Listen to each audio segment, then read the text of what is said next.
नमस्कार सांग मैंने कौन कर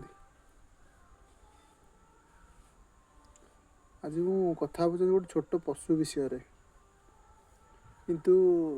आमको से बड़ शिक्षा दिए जीवन में से हूँ बहुरूपी एंडुओ परिस्थिति अनुसार से निज रंग बदलाए से कि देखा बदले निज बचाई बदलाए से निज रंग आम जीवन में एमती किसी लोग अच्छा जो मैंने बहुरूपी एंडुओ भाया सामने गोटे प्रकार रूप पछरे आ गोटे प्रकार रूप सुविधा थिले साथी रे रहिबे समस्या आसिले अजणा से आम पे जाते रंग बदल से पूरा बहुत तेज किंतु मन को बहुरूपी एंडुओ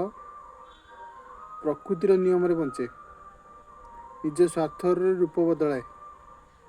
ये तफात किंतु आज एति जीवन में मूल्यवान समस्या होउची सत्यता रंग बदल सब आम जीति पारानी यदि कथाटा आप मन को छुई थी